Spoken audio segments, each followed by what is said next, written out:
இன்னைக்கும் லட்சிய ஜனநாயக கட்சிக்கான நிர்வாகிகள் நியமனம் செய்து கொண்டிருக்கிறார்.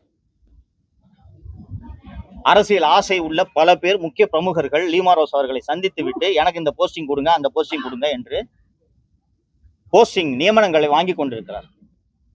அந்த லட்சிய ஜனநாயக கட்சியின் மாநில பொதுச் செயலாளராக ஜீவா என்பவரை திருமதி லீமாரோஸ் அவர்கள் நியமித்திருக்கிறார். அவர் மேல நடவடிக்கை எடுக்கணுமா, பெஞ்சமின் மேல நடவடிக்கை எடுக்கணுமா? ஒரு கட்சி ஆரோக்கியமா இருக்கணும்னு உண்மையிலே அக்கறை இருந்துச்சுன்னா அரவணைக்கணுங்க. 80களில் அண்ணா திராவிட முன்னேற்ற கழகம் ஜே அணி ஜானகி அணி என்று பிரிந்த போது செல்வி ஜெயலலிதாவை ஜானகி அணியில் இருந்தவர்கள் பேசாத பேச்சு கிடையாது. காலஞ்சென்ற காளிமுத்து அவர்கள் ஜெயலலிதா அவர்களை பேசியதை பொதுவெளியில் சொல்லவே முடியாது. மேடையில பேசினாரு, தனியா பேசல. இன்னைக்கு அதிமுக மகளிர் அணியில் இருக்காங்களே வளர்மதி, காது கூசம் விட்டுருங்க. அவ்வளவு பேரையும் மந்திரி ஆக்குனாரா இல்லையா? சபை உங்க காளிமுத்து 2001 சபாநாயகர் ஆக்குனாங்களா இல்லையா? ஜெயலலிதா விட நீங்க பெரியாளா சார்? நான் தெரியாம தான் கேக்குறேன். இப்ப 25 பேரோட மாவட்ட செயலாளர் பதவியை பறிச்சுட்டீங்க. இங்கே உங்க ஊரு உதாரணத்தையே சொல்றேன். அண்ணன் திரு எம்.ஆர். விஜயபாஸ்கர் அவர்களோட மாவட்ட செயலாளர் பதவியை பறிச்சிட்டீங்க. ரிசல்ட் வந்த 4ஆம் தேதியில இருந்து இன்னைக்கு வரைக்கும் எம்.ஆர். விஜயபாஸ்கர் கட்சி ஆபீஸ்க்கு போல. கரெக்டுங்களா?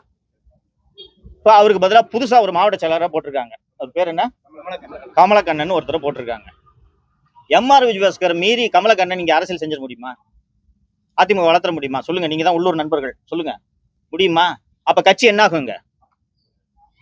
அப்போ கட்சி கரூர் மாவட்டத்துல நாசமா போனாலும் பரவாயில்ல, நான் எம்.ஆர். விஜயபாஸ்கருக்கு கட்சி பதவியை திருப்பி கொடுக்க மாட்டேன். அவ்வளவுதானே? இப்ப திருப்பி லீமாரோஸ்க்கு வரேன்.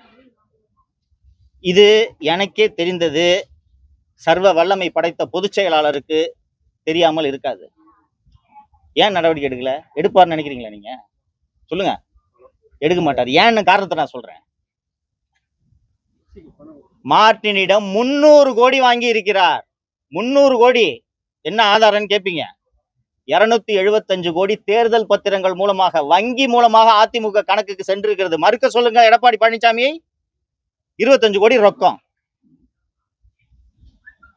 275 கோடி மார்டினோட அந்த கேமிங் ஃபியூச்சர் கேமிங் லிமிடெட் நிறுவனத்திலிருந்து வங்கி மூலமாக 275 கோடி தேர்தல் பத்திரங்களாக அண்ணா திராவிட முன்னேற்ற கழகத்திற்கு சென்றிருக்கிறது.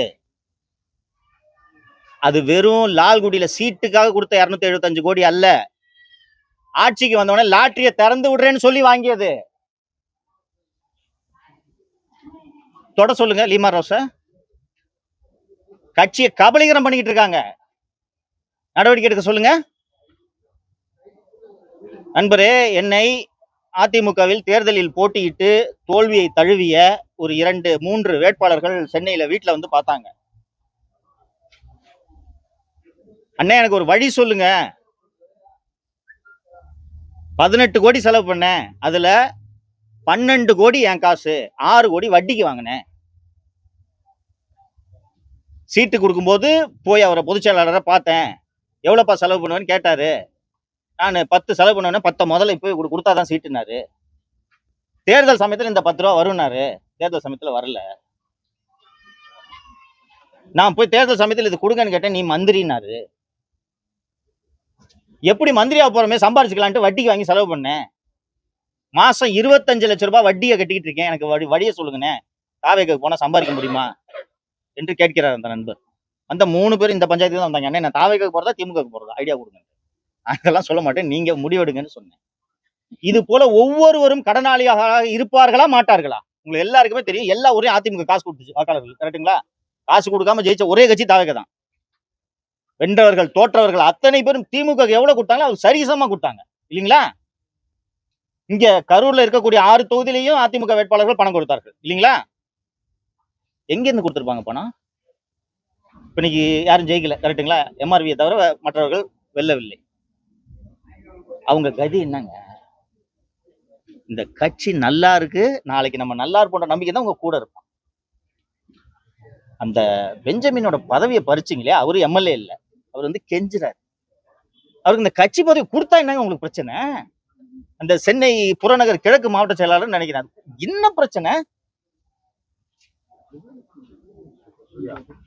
திரு எடப்பாடி பழனிசாமி, அவரது மைத்துனர் வெங்கடேஷ், மகன் மிதுன், இவர்கள் மட்டும் இருந்தால், மாப்பிள்ள சதீஷ், இவர்கள் மட்டும் இருந்தால் கட்சியை நடத்திவிடலாம் என்று திரு எடப்பாடி பழனிசாமி நம்புகிறார். நான் திருச்சியிலே நேற்றைக்கு முன்தினம் நடத்திய பத்திரிகையாளர் சந்திப்பில் இவர் திமுக இளைஞரணி செயலாளர் திரு உதயநிதி ஸ்டாலின் அவர்களை சந்தித்து ஆதரவு கேட்டதையும், சபரீசனை சந்தித்ததையும், திமுக தலைவர் திரு மு.க. ஸ்டாலின் அவர்களோடு தொலைபேசியில் பேசியதையும், 46 எம்எல்ஏங்க கிட்டையும் நம்ம ஆட்சி என்று சொன்னதையும் நான் சொன்னேன். இவர் இப்போது திமுகவோடு கூட்டணியில் இல்லை, எப்போதுமே திமுகவோடு கூட்டணியில் இருந்திருக்கிறார். அப்படித்தான் நான் புரிந்து கொள்கிறேன். பிரஸ் மீட் முடிகிற வரைக்கும் கொஞ்சம் வெயிட் பண்ணுங்க. சோ எப்போதுமே அவர் ரகசிய உடன்பாட்டில் இருந்திருக்கிறார். எப்போதுமே அவர் ரகசிய உடன்பாட்டில் இருந்திருக்கிறார். உங்களுக்கு தெரியும், திமுக ஆட்சி பொறுப்பேற்றதும் லஞ்ச ஒழிப்புத்துறை முதலில் வழக்கு பதிவு செய்தது முன்னாள் அமைச்சர் திரு எம்.ஆர். விஜயபாஸ்கர் அவர்கள் மீது. இந்த மாவட்டத்தை சேர்ந்தவங்க உங்களுக்கு எல்லாருக்கும் தெரியும். ஃபர்ஸ்ட் கேஸ் எம்ஆர்வி மேல. போக்குவரத்து துறை அமைச்சராக இருந்த எம்ஆர்வி மீது சொத்து குவிப்பு வழக்கு, சுகாதாரத்துறை அமைச்சராக இருந்த திரு சி விஜயபாஸ்கர் மீது சொத்து குவிப்பு வழக்கு, பத்திரப்பதிவுத்துறை அமைச்சராக இருந்த கே.சி. வீரமணி மீது சொத்து குவிப்பு வழக்கு, உள்ளாட்சித்துறை அமைச்சராக இருந்த எஸ்.பி. வேலுமணி மீது 2 சொத்து குவிப்பு வழக்கு, 2 லஞ்ச ஊழல் வழக்கு,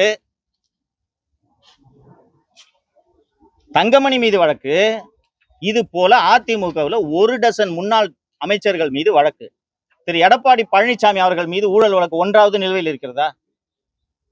ஒரு வழக்கு நிலுவையில் இருக்கா சொல்லுங்க. எப்படி இல்லாம போகும்? அவர் வைத்திருந்த துறைகள் என்ன? பொதுப்பணித்துறை, நெடுஞ்சாலைத்துறை. அவருக்கு முதல்வர் பதவி கிடைத்ததே அந்த அந்த ரிசார்ட்ல இருந்தாங்களே, எந்த ரிசார்ட் இது? கூவாத்தூர் ரிசார்ட்ல எம்எல்ஏக்கள் தர்ம யுத்தத்துக்கு போக போறேன் என்று மிரட்டிய எம்எல்ஏக்களுக்கு தலா 3 கோடி இவர் உடனடியாக வழங்கியதால் தானே சசிகலா இவரை தேர்ந்தெடுத்து முதல்வராக்கினார். அப்படி இருக்கையில் இவர் மீது ஏன் ஒரே ஒரு வழக்கு கூட நிலுவையில் இல்லை? அப்போ உங்க கூட இருக்கக்கூடிய உங்கள் கட்சி தலைவர்கள், தளபதிகள் ஊழல் வழக்கை எதிர்கொண்டிருக்கிறார்கள். நீங்கள் திமுகவோடு ரகசிய உறவில் இருந்ததனால் தான் உங்களுக்கு திமுக நாங்க ஆதரவளிக்கிறோம், நீங்க முதலமைச்சரா இருங்கன்னு சொல்றது இனிப்பாக இருந்தது. ஒரு உண்மையான அதிமுக காரன் திமுக ஆதரவு, அதிமுக தோன்றியதே திமுக எதிர்க்கணுன்றதுக்காக தானுங்க. எம்ஜிஆர் 72ல எதுக்குங்க இந்த கட்சியை தொடங்கினாரு? திமுகவை ஒழிக்கிறேன்றதுக்காக தொடங்கின கட்சி இது. அப்படிப்பட்ட கட்சியோடு சேர்ந்து நான் கூட்டணி அமைத்து நான் முதல்வராக வேண்டும், தமிழகத்தின் முதல் தலித் முதல்வரை கூட நான் ஆக விடமாட்டேன், நான் தான் முதலமைச்சராக இருக்க வேண்டும் என்று ஒரு சொல்கிறார் என்றால் இவர் எப்படி இந்த கட்சியை வாழ வைப்பார்? உங்களுக்கு எல்லாம் தெரியும், கொத்து கொத்தா அதிமுகவில் இருந்து வெளியேறி கொண்டிருக்கிறார்கள். தினந்தோறும் போறாங்க. அவங்களுக்கு இன்னைக்கு ஒரே ஆப்ஷன் திமுகவா தாவேகவா. இது இருக்கட்டும், நான் இல்லைங்க எல்லார்கிட்டையும் இப்ப என்ன சொல்றாருன்னா, நாங்க இளைஞர் அணி புது ரத்தத்தை பாய்ச்ச போகிறோம், நாங்கள் கட்சியை புதுப்பிக்க போகிறோம் சொல்லிட்டு இருக்காரு. உள்ளாட்சி தேர்தலில் அதிமுக இன்னைக்கு ஜெயிக்கிற நிலைமையில இருக்கா சார்? நீங்க அதிமுக உறுப்பினர்னு வச்சுங்க, உங்களால கவுன்சிலர் ஆக முடியுமா கரூர்ல ஒரு இடத்துல? அப்ப நீங்க எதுக்கு இந்த கட்சியில இருக்கணும்? இந்த கேள்வியை தான் எடப்பாடி பழனிசாமி மீது எழுப்புகிறார்கள். இதைத்தான் திரு எடப்பாடி பழனிசாமி அவர்களின் தலைமை மீது கேள்வியாக எழுப்புகிறார்கள். இந்த கேள்வி தான் அவர் கேட்டார், நீங்க என்னங்க விசுவாசமா இல்லை அப்படின்ட்டு. இந்த கேள்வியை தான் நானும் எழுப்பு. சரிங்களா? நன்றிங்க.